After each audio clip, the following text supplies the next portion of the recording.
ทายสบายดีพบกันเช่นเก้าเช่นเคยวันนี้ก็คือเก้าคือเดิมพี่น้องเลยมาดำหน้าคือเก้ามาดำหน้าซอยอายคือเก้าเลยวันนี้ดำหน้าให้ใหญ่เลยพี่น้องเลยโอ้หน้าให้ใหญ่ให้สุดท้ายพอจะเฮแล้ววันนี้ให้จักแล้วหรือบ่ดอกคนดำ2-3คนหน้าก็ให้บ้าใหญ่ๆไปพี่น้องมาว่าลายใหญ่ห้างลงไปดำกันเลยปุ๊บเลยหน้ากะปุ๊บต่อบอลเขียวๆบอลปุ๊บเลย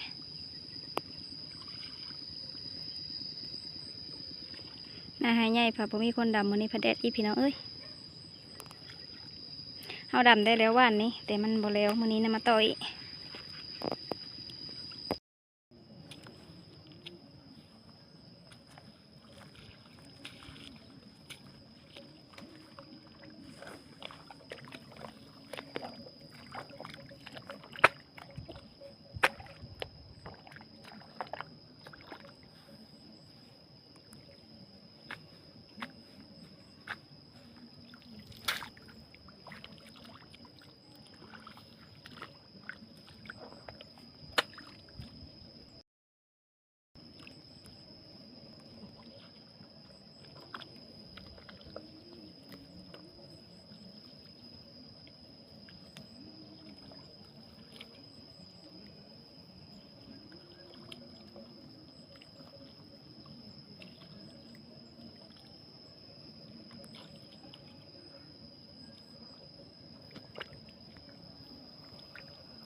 ดำไปดำมากก็ฮอดขั้นแล้วนี่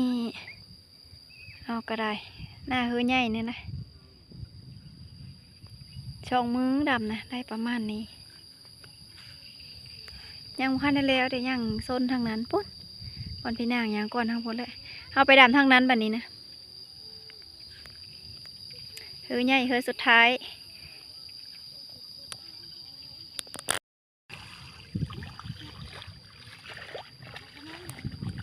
ยังหลายเติบได้นี่ค่ะทางนั้นทางดำหากกายนองมายังไก่เติบยังบอดคันยังเท่าเฮอนี้แหละเฮอนี้เฮอสุดท้ายแล้วเฮอนี้ก็คือแล้วหน้าของอายนะ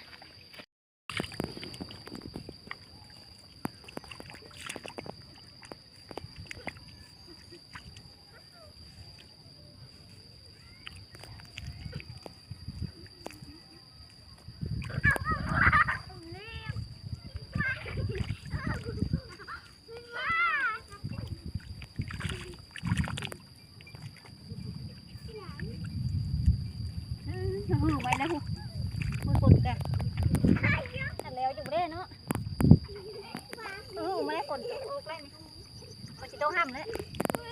เอาจะเฮือแล้วนี่สิ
ฝนทางมือครับคุณนะหูอยู่ฟังหงแล้วแล้วจะบ่เนาะแล้วเนี่ยเขาเหนียวนี่ก็แค่ได้แค่เกสามบ่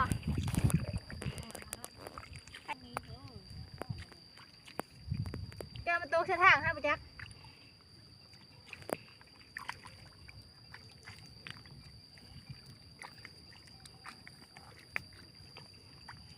โซนดำจนไม่หอดเลย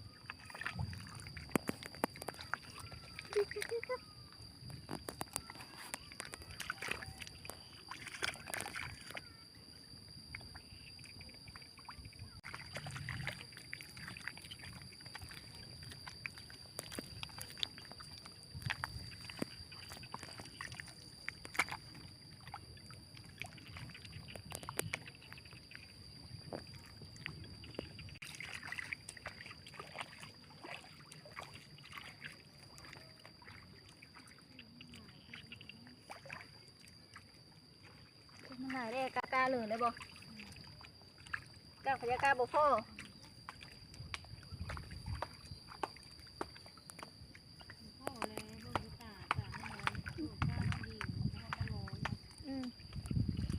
พอรอแล้วมันบุกปืน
เด็กกระโปรงแน่นแห้ง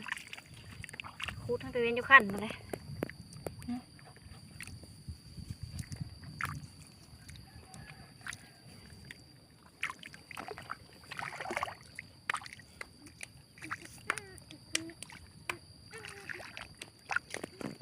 ี่เขาจะหอดขั้นแล้วนี่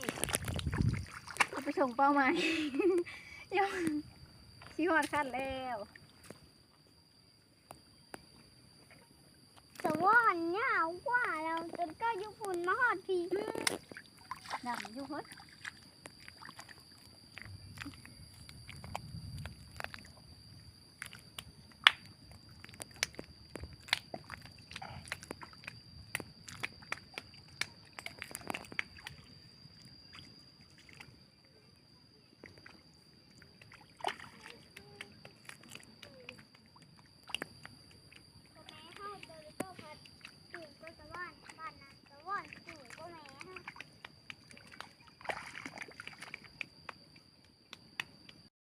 ตัดมาตอนนี้ก็สิแล้วได้นะให้ใหญ่เอาก็ได้นี่เมยบกอบฮะเมยอยู่บกอบดำหน้าเฮือยื้อเมยบกอบอ่ะนะหลายคนดำอยู่มื้อนี้นี่อันนี้บ่าวพายุ ปอเย็น พี่เลยล่ะเอ็นเอ็นน้อยนี่นะพี่น้อง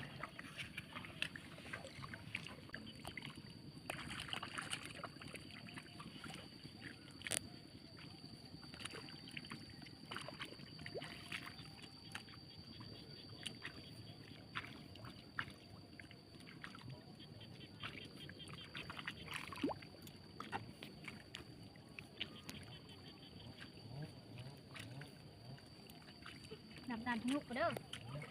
ถ้าดันวะเอาน้ำพยุกไปชมให้พยุกไปเด้อพยุกเด้อไปชมดันพยุกไปเด้อพยุกอยู่กับเมย์เด้อพยุกเด้อ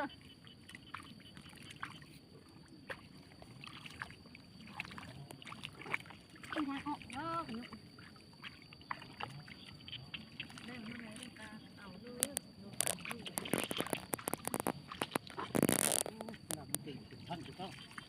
จับตั้งปลาเป็นเหตุโอ้แล้วติ่มกำนี่ก็ดิกำเนี่ย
เจอแล้วบ่พยุก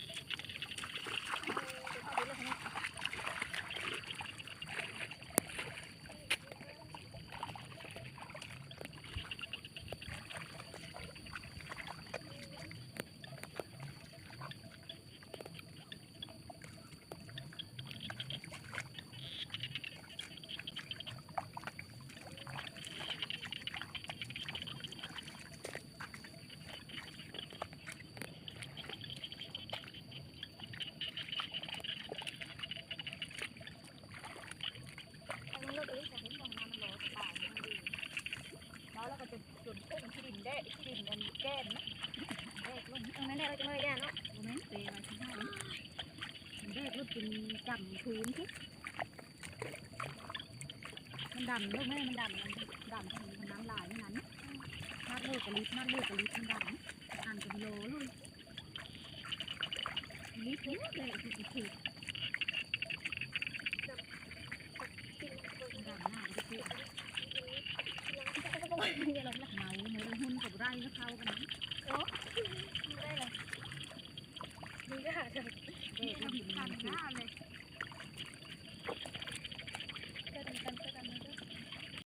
ทีแล้วได้ปะเนี่ยนี่พายุน้อยกัน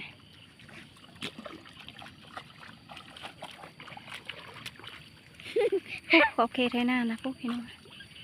พุ่นละคันไหนอยู่ทั้งพวกน่าเหือเยอะพุ่นแล้วได้บัดนี้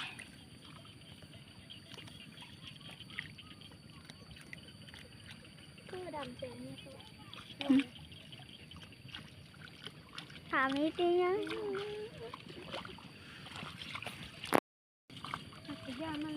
นี่2 เท่า 3คือเก้า3พ่อลูก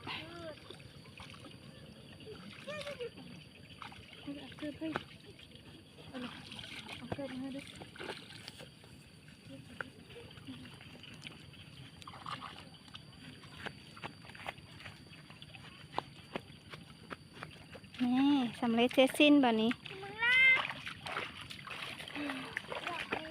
ว่าบาเทมสีด เรียบร้อยแล้วพูน ำหน้าแม่ เออสุดท้ายเรียบร้อยบัดนี้เมื่อเธอเดียวอันนี้เพราะว่าส่วนหลายเราก็ยอดอันนั้นนะแถวนี้กะเรายอดน้ำเบิดเลย